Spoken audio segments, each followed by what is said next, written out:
الحمد لله نحمده ونستعينه ونستغفره ونؤمن به ونتوكل عليه ونعوذ بالله من شرور أنفسنا ومن سيئات أعمالنا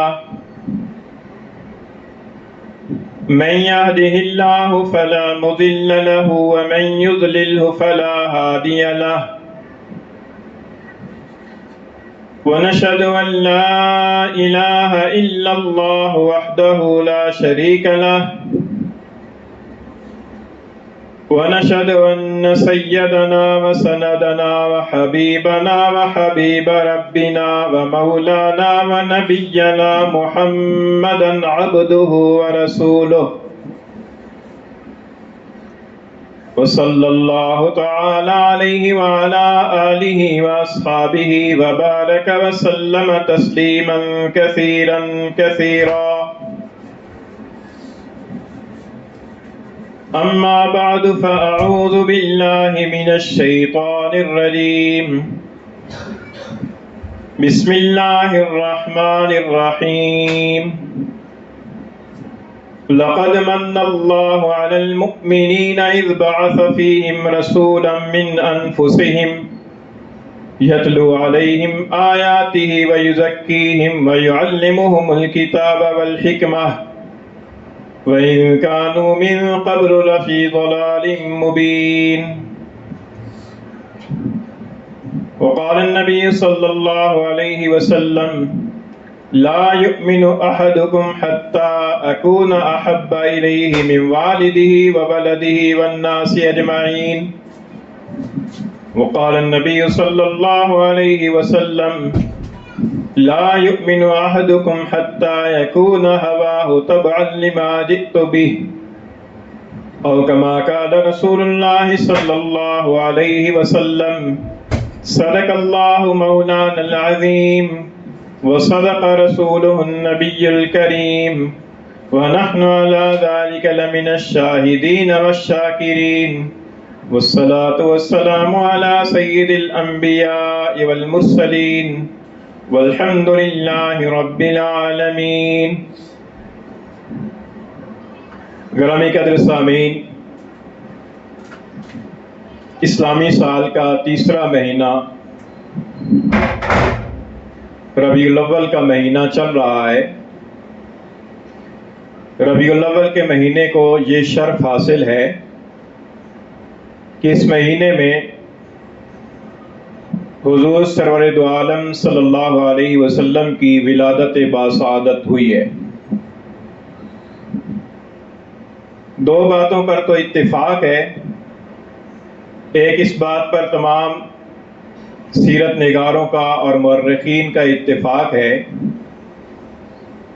کہ آپ صلی اللہ علیہ وسلم کی ولادت باسعادت ربیع الاول کے مہینے میں ہوئی ہے۔ دوسرے اس بات پر اتفاق ہے کہ حضور نبی کریم صلی اللہ علیہ وسلم کی ولادت پیر کے دن ہوئی ہے، سوموار کے دن۔ یہ تو بلکہ حدیث شریف کے اندر خود آ گیا ہے۔ مسلم شریف کی حدیث ہے، حضرت ابو قتادہ انصاری رضی اللہ تعالیٰ عنہ سے روایت ہے۔ آپ فرماتے ہیں کہ حضور اقدس صلی اللہ علیہ وسلم سے پیر کے دن کے روزے کے بارے میں سوال کیا گیا، کیا آپ پیر کے دن روزہ رکھتے ہیں، کیا وجہ ہے؟ تو آپ نے ارشاد فرمایا کہ فیہ ولدت و فیہ انزل علیہ، کہ پیر کے دن میری ولادت ہوئی ہے اور پیر ہی کے دن میری اوپر وحی نازل ہونا شروع ہوئی ہے۔ تو یہ گویا کہ حضور نبی کریم صلی اللہ علیہ وسلم نے خود ارشاد فرما دیا کہ آپ کی ولادت باسعادت پیر کے دن ہوئی ہے۔ گو کہ دو باتوں پر اتفاق ہو گیا، ایک یہ کہ ربیع الاول کے مہینے میں ہوئی ہے آپ کی ولادت، اور دوسرے یہ کہ پیر کے دن ہوئی ہے۔ تیسری بات کے اندر اختلاف ہے اور وہ تاریخ ہے کہ حضور نبی کریم صلی اللہ علیہ وسلم کی ولادت باسعادت ربیع الاول کی کس تاریخ میں ہوئی ہے۔ اس کے بارے میں سیرت نگاروں کے اور مورخین کے مختلف اقوال ہیں۔ بعض حضرات نے 2 ربیع الاول قرار دی، بعض نے 8 ربیع الاول قرار دی۔ بعض نے 9 ربیع الاول، 10 ربیع الاول اور بعض نے 12 ربیع الاول۔ مشہور یہ ہے، مسلمانوں کے اندر مشہور یہ ہے کہ آپ صلی اللہ علیہ وسلم کی ولادت باسعادت 12 ربیع الاول کو ہوئی ہے، لیکن یہ حتمی اور یقینی نہیں ہے۔ حتمی اور یقینی دو باتیں ہیں، ایک یہ کہ آپ کی ولادت ربیع الاول کے مہینے میں ہوئی ہے، اور دوسرے یہ کہ آپ کی ولادت پیر کے دن ہوئی ہے۔ ان دو باتوں پر اتفاق ہے۔ حضور نبی کریم صلی اللہ علیہ وسلم کا دنیا میں تشریف لانا ساری کائنات کے لیے اللہ تعالیٰ کی بہت بڑی رحمت ہے۔ اللہ تعالیٰ کا ارشاد ہے کہ وَمَا أَرْسَلْنَاكَ إِلَّا رَحْمَةً لِّلْعَالَمِينَ، کہ ہم نے آپ کو سارے جہانوں کے لیے رحمت بنا کر بھیجا ہے۔ حضور نبی کریم صلی اللہ علیہ وسلم کا وجود مسعود ساری کائنات کے لیے، سارے جہانوں کے لیے، سارے انسانوں کے لیے، ساری مخلوقات کے لیے اللہ تعالیٰ کی رحمت کا باعث ہے۔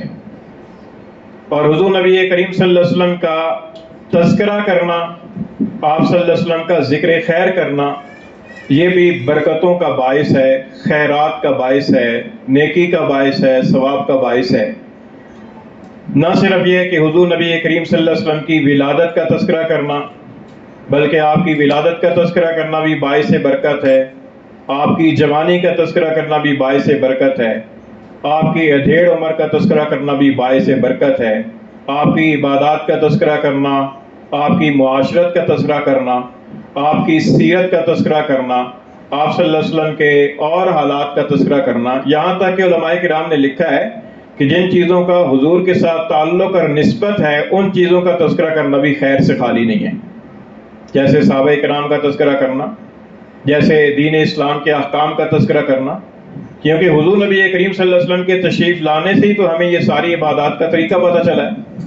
حضور صلی اللہ علیہ وسلم کے تشریف لانے سے ہمیں پتہ چلا ہے کہ اللہ تعالیٰ کی بندگی کیسے کی جاتی ہے، نماز کیسے پڑھنی ہے، نماز کا طریقہ کیا ہے، اللہ تعالیٰ کی حضور میں صدقہ خیرات کیسے کرنا ہے، اللہ تعالیٰ کی محبت کیسے کرنی ہے، اللہ تعالیٰ کے بندوں کے حقوق کیسے ادا کرنے ہیں، یہ ساری چیزیں تو حضور صلی اللہ علیہ وسلم کے تشریف لانے سے پتہ چلی ہیں۔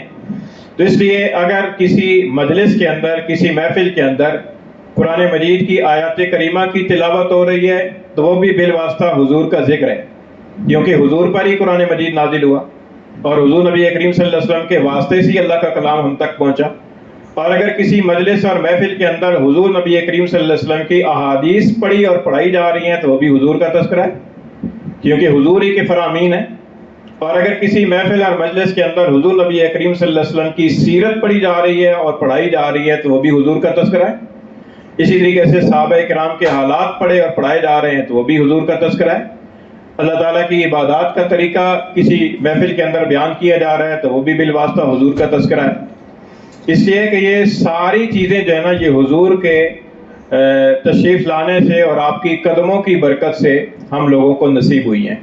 تو اس کے اندر کوئی کسی مسلمان کا کوئی اختلاف نہیں ہے، اور اس بات کے اندر بھی کوئی اختلاف نہیں ہے کہ حضور نبی کریم صلی اللہ علیہ وسلم کے ساتھ محبت رکھنا یہ عین ایمان ہے، کیونکہ حضور نبی کریم صلی اللہ علیہ وسلم کی محبت سے، ادنا درجے کی محبت سے بھی اگر کوئی انسان خالی ہے تو وہ مسلمان نہیں ہو سکتا۔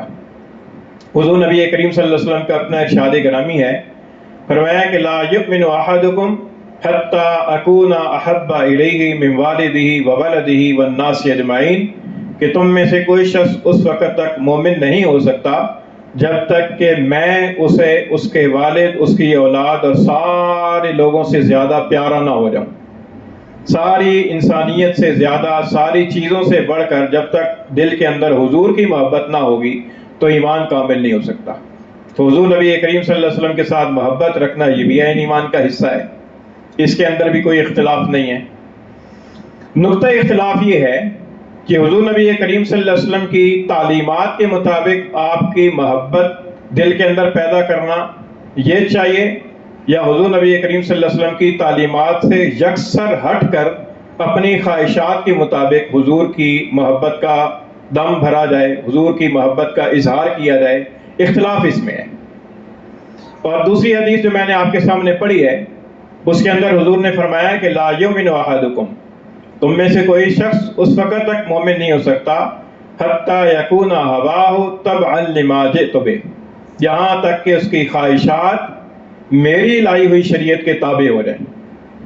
جب تک اپنی ساری خواہشات، اپنے سارے جذبات، اپنی ساری تمناؤں، اپنی ساری امنگوں اور اپنے ساری آرزوؤں کو حضور نبی کریم صلی اللہ علیہ وسلم کی تعلیمات کے ماتحت نہیں کر لیتے اور حضور کی تعلیمات کو اپنی ساری خواہشات، جذبات، آرزوؤں اور تمناؤں کی پر ترجیح نہیں دیتے، حضور نے فرمایا کہ اس وقت تک کوئی آدمی کامل مومن نہیں ہے۔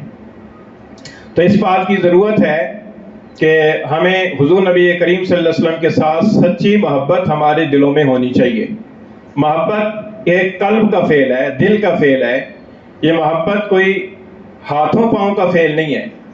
محبت زبان سے کہنے کی چیز نہیں ہے۔ محبت نعرے لگانے کی چیز نہیں ہے۔ محبت تو دل میں ہوتی ہے، دل سے ہوتی ہے اور دل ہی میں ہوتی ہے۔ تو محبت انسان کے دل کے اندر حضور نبی کریم صلی اللہ علیہ وسلم کے ساتھ سب سے زیادہ ہونی چاہیے۔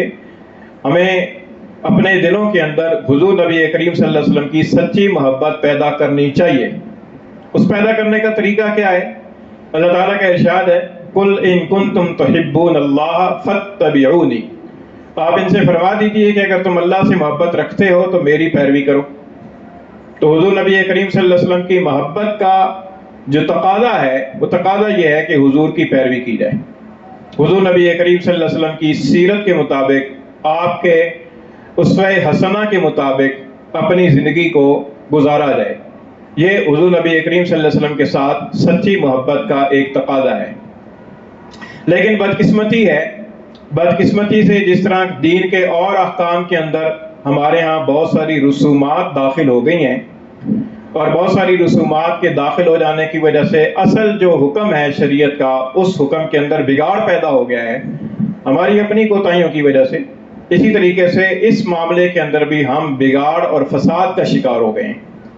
ہم جو ہے وہ حضور نبی کریم صلی اللہ علیہ وسلم کے ساتھ محبت کے عنوان سے ایسے کام کرنے لگ گئے ہیں کہ جو خود حضور نبی کریم صلی اللہ علیہ وسلم کی تعلیمات اور آپ کی لائی ہوئی شریعت کے خلاف ہیں۔ تو اب اللہ بتلائیے کہ اگر ایک آدمی اپنی مرضی سے بتائے ہوئے اعمال، خود ساختہ اعمال کے ذریعے سے حضور صلی اللہ علیہ وسلم کے ساتھ محبت کا اظہار کرے گا تو وہ محبت کا اظہار ہی ہوگا، میرا محبت تو نہیں ہوگی، کیونکہ محبت تو یہ ہے کہ محبوب کی پیروی کی جائے، محبوب جس طرح کہہ رہا ہے اس کے مطابق عمل کیا جائے۔ اگر وہ اس کے مطابق عمل نہیں کر رہا، اپنی مرضی کے مطابق کچھ اعمال اس نے بنا لیے ہیں، ان اعمال کے ذریعے سے اللہ کے رسول کی محبت کا اظہار کر رہا ہے اور اسی اظہار کو وہ کافی سمجھتا ہے، تو یہ غلط فہمی ہے، یہ مغالطہ ہے، محبت نہیں ہے، محبت کا مغالطہ ہے۔ بعض اوقات ہو جاتا ہے انسان کی آنکھ دھوکہ کھا جاتی ہے، انسان کی فہم وہ دھوکہ کھا جاتی ہے، انسان کی فہم مغالطے کا شکار ہو جاتی ہے، اور خاص طور پر یہ کہ جب مغالطہ دینے والے بھی لوگ موجود ہوں، انسانوں کی فہم کو غلط راستے کی پر لگانے والے بھی لوگ بھی موجود ہوں، تو پھر انسان جو ہے نا مغالطے کا شکار ہو ہی جاتا ہے۔ اسی مغالطے کے شکار کو غلط فہمی کہا جاتا ہے۔ اسی مغالطے کے حوالے سے چند باتیں جو قابل غور ہیں وہ آپ کی خدمت میں عرض کرتا ہوں۔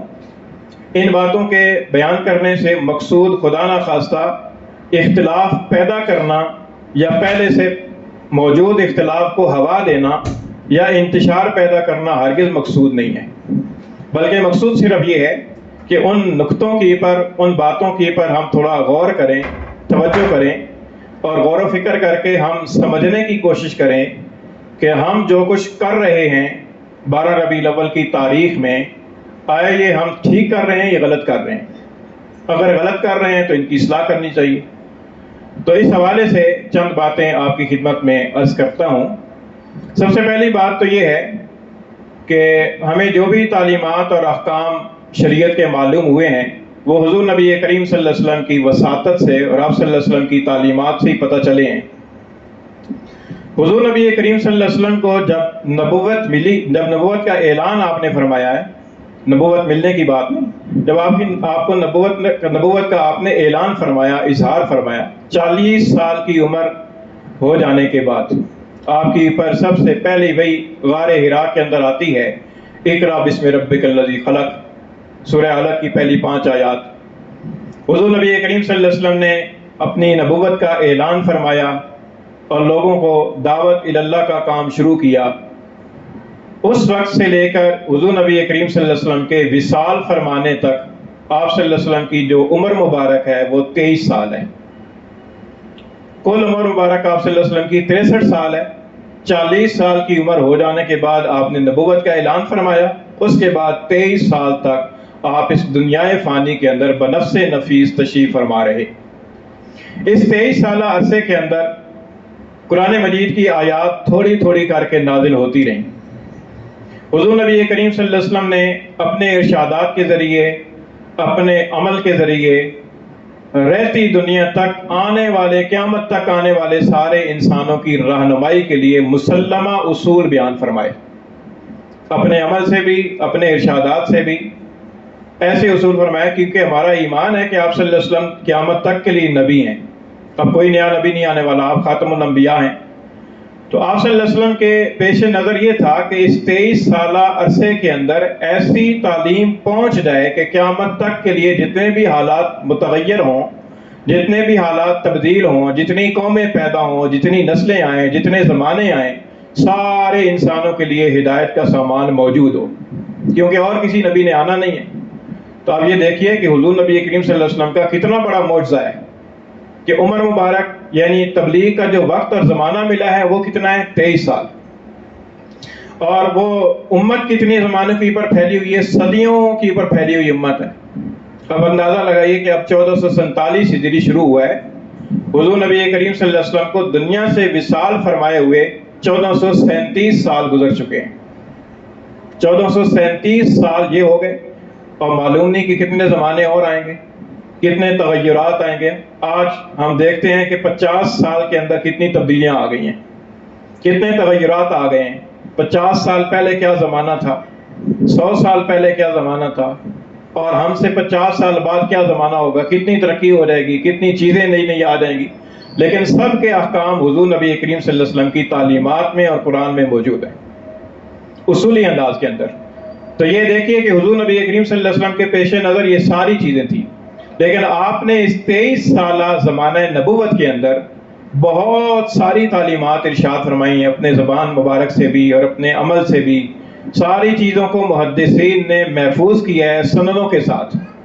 یہ جو ہمارے پاس احادیث کا لمبا چوڑا ذخیرہ ہے نا، سیاہ ستہ کی صورت میں، اور اس کے علاوہ بے شمار کتابیں ہیں حدیث کی جن کے اندر حضور کے فرامین کو درجہ بدرجہ سندوں کے اعتبار سے جمع کیا گیا ہے۔ اس کے علاوہ حضور صلی اللہ علیہ وسلم کا اسوہ حسنہ ہے کہ جس کو سیرت کی کتابوں کے اندر ہر دور کے اندر علماء کرام نے، علماء سیرت نے محفوظ کیا ہے۔ تو حضور نبی کریم صلی اللہ علیہ وسلم کے ان ارشادات میں جہاں اور بہت ساری زندگی گزارنے کی تعلیمات ملتی ہیں، وہاں پر 12 ربیع الاول کے حوالے سے حضور کا کوئی ارشاد ہمیں نہیں ملتا کہ آپ صلی اللہ علیہ وسلم نے 12 ربیع الاول کے حوالے سے کوئی بات ارشاد فرمائی ہو۔ یہ فرمایا ہوگا کہ 12 ربیع الاول کو چونکہ میں پیدا ہوا ہوں اس لیے 12 ربیع الاول کو تم عید منانا، یا 12 ربیع الاول کو تم روزہ رکھنا، یا 12 ربیع الاول کو جو روزہ رکھے گا اس کو اتنا ثواب ملے گا، یا 12 ربیع الاول کو جو اتنی رکعتیں نماز پڑھے گا اس کو اتنا ثواب ملے گا، یا 12 ربیع الاول کو جو میرے اوپر اتنی دفعہ درود بھیجے گا اس کو اتنا ثواب ملے گا۔ کہیں کوئی بات 12 ربیع الاول کے حوالے سے نہیں۔ لوگ بیان کرتے ہیں حدیثیں مغالطہ دینے کے لیے، لیکن وہ غیر متعلقہ حدیثیں ہوتی ہیں، ان کا 12 ربیع الاول کی تاریخ کے ساتھ کوئی تعلق نہیں ہے۔ دیکھیے حضور صلی اللہ علیہ وسلم نے 10 محرم کی فضیلت ارشاد فرمائی ہے، 9 ذی الحجہ کی فضیلت ارشاد فرمائی ہے، 15 شعبان کی رات کی فضیلت ارشاد فرمائی ہے، شب قدر کی رات کی فضیلت ارشاد فرمائی ہے۔ آپ دیکھیے کہ احادیث کے اندر محدثین نے ان ساری حدیثوں کو جمع کیا ہے۔ عاشورہ کے بارے میں آپ نے کیا فرمایا، یوم عرفہ کے بارے میں آپ نے کیا فرمایا، یوم جمعہ کے بارے میں آپ نے کیا فرمایا، آپ نے شب قدر کے حوالے سے کیا فرمایا، محدثین نے جمع کیا ہے۔ اگر حضور نبی کریم صلی اللہ علیہ وسلم اپنی ولادت کے یوم کے حوالے سے، اپنی ولادت کی تاریخ کے حوالے سے کوئی بات ارشاد فرماتے تو ناممکن تھا کہ کوئی محدث اس کو نقل نہ کرتا، کوئی محدث اس کو بیان نہ کرتا، کوئی سیرت نگار اس کو لکھتا نہ، ممکن ہی نہیں ہے، کیونکہ اللہ تعالیٰ کا وعدہ ہے کہ اللہ تعالیٰ اس دین کو قیامت تک کے لیے محفوظ رکھے گا۔ تو یہ ایک نقطے کی بات ہے۔ آپ دیکھیے کہ سیاہ ستہ میں اور حدیث کی کتابوں کے اندر کوئی حدیث ایسی مل جائے کہ جس کے اندر حضور نے یہ فرمایا کہ میں یفعل قضا یوم ولادتی، کہ جس نے میری ولادت کے دن یہ کیا ہو اس کے لیے یہ ہے۔ لوگ بیان کرتے ہیں کہ دیکھیں جی پیر کے دن حضور روزہ رکھا کرتے تھے، پوچھا گیا کیوں روزہ رکھتے ہیں، فرمایا کہ اس دن میں پیدا ہوا ہوں۔ پیر کے دن کا فرمایا ہے، 12 ربیع الاول کا نہیں فرمایا۔ پیر کا دن ہر ہفتے آتا ہے، 12 ربیع الاول سال میں ایک دفعہ آتا ہے، فرق ہے۔ اور پھر پیر کے دن حضور روزہ رکھ رہے ہیں اور ہم 12 ربیع الاول کو عید منا رہے ہیں۔ عید اور روزے میں تو تنافات ہے، عید اور روزہ تو ایک دن ہو ہی نہیں سکتے۔ جس دن عید ہو اس دن روزہ رکھنا منع ہے، جس دن روزہ ہو اس دن عید نہیں ہو سکتی۔ تو یہ کیسے دلیل بن گئی؟ تو بعض لوگ اس طرح کی حدیثیں بیان کر کے مغالطہ دینے کی کوشش کرتے ہیں، غلط فہمی میں ڈالتے ہیں۔ یہ تو وہی یہودیوں والی بات ہوگی جس سے اللہ تعالیٰ نے منع فرمایا کہ وَلَا تَلْبِسُوا الْحَقَّ بِالْبَاطِلِ، حق کو باطل کے ساتھ مت ملاؤ۔ تو یہ مغالطہ دینے کے لیے اس طرح کی باتیں آپ سننے میں ملیں گی۔ بعض قرآنی آیات کا بھی حوالہ دیتے ہیں، لیکن قرآنی آیت کسی کا بھی کوئی حوالہ دیا ہے کسی عالم نے یا کسی بھی شخص نے، سب سے پہلی بات یہ ہے کہ وہ قرآن مجید کی آیت نازل کس پر ہوئی ہے۔ یقینی بات ہے کہ وہ قرآنی آیت جو ہے نا وہ حضور صلی اللہ علیہ وسلم پر نازل ہوئی ہے۔ سب سے پہلے وہ قرآنی آیات کن لوگوں نے سنی ہے؟ صحابہ کرام نے سنی ہے۔ تو سب سے پہلے تو صحابہ کرام کو پتہ ہونا چاہیے نا کہ اس قرآنی آیت کا مطلب کیا ہے۔ اگر انہیں کو پتہ نہیں چلا تو آج 1400 سال کے بعد ایک عالم کیسے کہہ سکتا ہے کہ اس کا یہ مطلب ہے؟ یہ تو تحریف معنوی کہلاتی ہے۔ تو اس لیے یہ بات سوچنے کی ہے کہ 12 ربیع الاول کی تاریخ کے حوالے سے حضور نبی کریم صلی اللہ علیہ وسلم نے کوئی بات ارشاد فرمائی ہو سر آنکھوں پر، کوئی مسلمان اس سے انکار نہیں کر سکتا حضور کی بات سے کہ حضور نے فرمایا ہو کہ 12 ربیع الاول کو یہ کام کرنا ہے، پھر کسی مسلمان کی مجال نہیں ہے کہ وہ کام اس سے انکاری ہو جائے۔ کسی مفسر کی، کسی محدث کی، کسی فقیہ کی مجال نہیں ہے کہ اس کو لکھا نہ، اس کے مسئلے کو بیان نہ کرے۔ آپ دیکھیے کہ آج ہم 12 ربیع الاول کو عید کہتے ہیں، عید میلاد النبی۔ آپ پورے ذخیرہ احادیث کھنگال لیجئے، علماء کی مدد حاصل کر لیجئے۔ آج کل کمپیوٹر کے اندر بہت سارا ذخیرہ آ گیا ہے اور بڑی آسانی کے ساتھ اس کے اندر سرچ ہو سکتا ہے۔ عید میلاد النبی یہ 3 لفظ کسی حدیث کے اندر دکھا دیں۔ عید میلاد النبی، تینوں لفظ عربی کے ہیں۔ عید بھی عربی کا لفظ ہے، میلاد بھی عربی کا لفظ ہے، النبی یہ بھی عربی کا لفظ ہے۔ تو یہ تو ہماری خود ساختہ بنائی ہوئی بات ہے نا، حضور کے فرامین کے اندر تو کوئی بات نہیں ہے نا، تو ہماری خود ساختہ بات ہے۔ اس خود ساختہ بات کو اگر ہم اپنے رسم و رواج کے طور پر منائیں تو ٹھیک ہے، غلط ہے یا صحیح ہے وہ الگ بات ہے، لیکن اس کو حضور کی طرف کیوں منسوب کریں؟ حضور صلی اللہ علیہ وسلم نے جب ایک بات فرمائی نہیں ہے تو ہم کیوں منسوب کریں حضور کی طرف؟ یہ تو زیادتی والی بات ہے۔ حضور نے فرمایا کہ من کذب علی متعمدا فلیتبوأ مقعدہ من النار، کہ جو جان بوجھ کر میرے اوپر کوئی بات گھڑ کر بیان کرے اسے چاہیے کہ اپنا ٹھکانہ جہنم میں بنا لے۔ آج یہ سب کچھ حضور کے نام پر ہو رہا ہے۔ حضور نبی کریم صلی اللہ علیہ وسلم کے نام کو استعمال کر کے اپنی خواہشات کو اور اپنی تمناؤں کو اور اپنے ارمانوں کو پورا کیا جا رہا ہے، اور نام کس کا استعمال ہو رہا ہے؟ اس عظیم ہستی کا استعمال ہو رہا ہے کہ جن کے لیے اللہ کا ارشاد ہے وَمَا أَرْسَلْنَاكَ إِلَّا رَحْمَةً لِّلْعَالَمِينَ، کہ میں نے آپ کو ساری کائنات کے لیے، سارے جہانوں کے لیے رحمت بنا کر بھیجا ہے۔ کتنی بڑی زیادتی والی بات ہے۔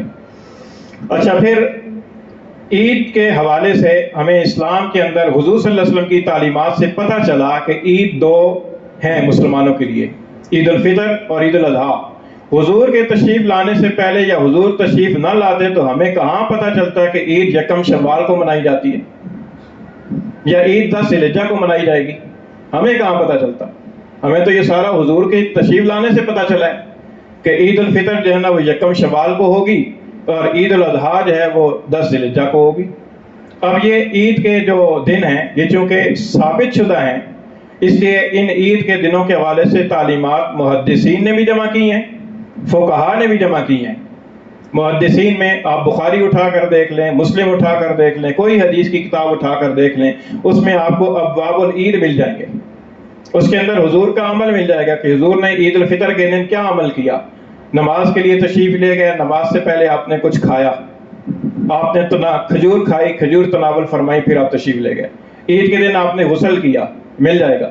عید کے دن آپ نے مسواک کیا، خوشبو لگائی، یہ چیزیں مل جائیں گی۔ عید الفطر کے دن آپ نے یہ کام کیے، عید الاضحیٰ کے دن آپ نے یہ کام کیے، پہلے عید کی نماز پڑھی، پھر قربانیاں کی، جانوروں کو قربان کیا۔ یہ سارے ابواب محدثین نے باندھے ہیں۔ تو اگر عید میلاد النبی بھی حضور سے ثابت ہوتی تو یہ محدثین وہ باب بھی باندھتے نا، یہ باب قائم کرتے، باب و عید میلاد النبی، اور پھر اس کے تحت وہ حدیثیں لاتے، حضور کا اسوہ لاتے کہ حضور نے اس دن میں یہ کہا، حضور نے اس دن میں یہ کیا۔ لیکن کوئی حدیث ایسی نہیں ہے، کسی ذخیرہ احادیث کے اندر میلاد النبی کے حوالے سے یا 12 ربیع الاول کے حوالے سے کوئی حدیث، کوئی رہنمائی کوئی ایسی نہیں ملتی۔ تو اس کا مطلب یہ ہوا کہ حضور نبی کریم صلی اللہ علیہ وسلم کے سامنے یہ کوئی تعلیم نہیں تھی، اگر ہوتی تو آپ حضور ارشاد فرما کے جاتے۔ اچھا، پھر فقہا کی کتابیں دیکھیں جو مسلمہ فقیہ ہیں، امام ابو حنیفہ رحمۃ اللہ علیہ جن کی ہم تقلید کرتے ہیں اور ہم حنفی کہلاتے ہیں، ہم سارے جو نماز روزے کے مسائل ہیں، نکاح طلاق کے مسائل ہیں، معاملات کے مسائل ہیں، وہ سارے مسئلے ہم فقہ حنفی کے مطابق لیتے ہیں، اور فقہ حنفی کی جو تعلیمات ہیں وہ کتابوں کے اندر منضبط ہیں۔ تو فقہا کی کتابیں اٹھا کر دیکھیں، وہاں پر یہ مل جائے گا باب العیدین، عید کی نماز کے طریقہ مل جائے گا، عید الفطر کے دن صدقہ فطر کے مسائل ملیں گے، کس پر واجب ہے، کتنا دینا ہے، کس کو دینا ہے، عید کی نماز کیسے پڑھنی ہے، تکبیریں کتنی زیادہ کہنی ہے، بھول جائے تو کیا کریں گے، یہ سارے مسئلے ملیں گے۔ لیکن کسی مسلمہ فقیہ کی فقہ کی کتاب کے اندر کوئی عید میلاد النبی کے حوالے سے کوئی مسئلہ نہیں ملے گا، 12 ربیع الاول کے حوالے سے کوئی مسئلہ نہیں ملے گا کہ اس 12 ربیع الاول کو جلوس نکالنے کا حکم کیا ہے، فرض ہے یا واجب ہے یا سنت ہے یا مستحب ہے، کیا ہے، اور جلوس نکالنا کہتے کسے ہیں، اس کی ترتیب کیا ہوگی، اور کیا ہر مسلمان پر فرض ہے یا فرض کفایہ ہے، اور یہ کسی علاقے کے اندر کوئی مسلمان نہ کریں تو پھر کیا حکم ہے، کوئی مسئلہ نہیں ملے گا آپ کو۔ تو جو لوگ حنفی ہیں، حنفی ہو کر وہ بجائے اس کے کہ فقہ حنفی سے یہ کوئی مسئلے نکال کر دکھائیں، وہ سیدھا قرآن حدیث پہ پہنچتے ہیں۔ کیوں پہنچتے ہیں قرآن حدیث پہ؟ اس لیے کہ قرآن حدیث کے ذریعے سے مغالطہ دینا آسان ہے۔ آیت قرآن کی پڑھی، تشریح اپنے مطلب کی کر دی۔ اب عام آدمی کو تو نہیں پتا کہ اس کی تفسیر مفسرین نے کیا کی ہے، صحابہ نے کیا کی ہے، اور فقہا نے کیا کی ہے، محدثین نے کیا کی ہے۔ عام آدمی تو ایک اپنی عقل و فہم کے مطابق اس کو سنتا ہے اور سوچتا ہے۔ حدیث پڑھی حضور صلی اللہ علیہ وسلم کی، جی فلاں کتاب کے اندر ہے، بخاری میں مسلم میں حوالہ آ گیا، عام آدمی مطمئن ہو گیا۔ لیکن اس حدیث کا مطلب کیا ہے یا اس حدیث سے مسئلہ کون سا نکلتا ہے، اس کی طرف عام انسان کا ذہن نہیں جاتا، اور عام انسان کو مغالطہ دینا آسان ہوتا ہے۔ تو اس طرح کے مغالطے دے کر لوگوں کو مس گائیڈ کیا جاتا ہے۔ حالانکہ اگر دیکھا جائے تو یہ جلوس کی یہ جو محفل میلاد 12 ربیع الاول کے حوالے سے جو اس کا انعقاد ہے، یہ آپ کو تاریخی اعتبار سے بتاتا ہوں کہ یہ 604 ہجری میں شروع ہوا ہے۔ محفل میلاد کا انعقاد کی بات ہو رہی ہے 12 ربیع الاول کے وجہ۔ ویسے تو کسی بھی محفل میں حضور کا تذکرہ کریں خیر ہی کا باعث ہے، لیکن 12 ربیع الاول کے حوالے سے جو محفلیں منعقد کی جاتی ہیں، یہ سلسلہ شروع ہوا ہے سن 604 ہجری میں۔ امام ابو حنیفہ رحمۃ اللہ علیہ فوت ہو گئے 150 ہجری میں۔ صحابہ کرام کا زمانہ رہا ہے 110 ہجری تک، تابع تابعین کا زمانہ رہا ہے 220 سال تک۔ تو آپ دیکھیے 604 کہاں ہیں؟ وہ جو حضرات پہلے گزر گئے ہیں ان کو اس دین کے مسئلے کا پتہ ہی نہیں تھا، انہوں نے کیا ہی نہیں۔ فقہا کا زمانہ پہلے امام شافعی رحمۃ اللہ علیہ فوت ہو گئے، امام بخاری فوت ہو گئے، امام مسلم پہلے فوت ہو گئے، امام جو ہے نا وہ امام مالک پہلے فوت ہو گئے، امام احمد بن حنبل رحمۃ اللہ علیہ پہلے فوت ہو گئے۔ ان کے بعد 604 ہجری کے اندر یہ سلسلہ شروع ہو رہا ہے، جب خیر القرون کا زمانہ گزر گیا۔ اور یہ جو جلوس نکالا جاتا ہے، اس جلوس کے بارے میں میری معلومات واللہ عالم، میری معلومات یہ ہے کہ سب سے پہلا جلوس جو نکالا گیا سن 1931 میں نکالا گیا، ابھی اس کو 100 سال بھی نہیں ہوئے، اور اس اتنے عرصے کے اندر ہمارے دیکھتے ہی دیکھتے اس کے اندر کتنی خرافات کا اجتماع ہو گیا۔ تو اب اندازہ لگائیے کہ 100 سال بھی ابھی نہیں ہوئے تو اس کو دین کا حصہ کیسے بنایا جا سکتا ہے؟ صحابہ کرام کی زندگی کے اندر نہیں تھا، تابعین کی زندگی کے اندر نہیں تھا، محدثین نے نہیں کیا، اولیاء فقہا گزر گئے، شیخ عبد القادر جیلانی رحمۃ اللہ علیہ گزر گئے، بایزید بستامی گزر گئے، ان حضرات کی زندگیوں میں تھا ہی نہیں۔ آج ہم نے اس کو اتنا بڑا دین کا مسئلہ بنایا ہوا ہے۔ تو یہ ہماری خود ساختہ سوچ ہے، خود ساختہ ہماری باتیں ہیں، اس لیے ان چیزوں سے پرہیز کرنا چاہیے، اور دین کی جو صاف تعلیمات ہیں جو حضور صلی اللہ علیہ وسلم سے ثابت ہیں ان کی پر عمل کرنا چاہیے۔ اللہ تعالیٰ میں دین کی سمجھ عطا فرمائے۔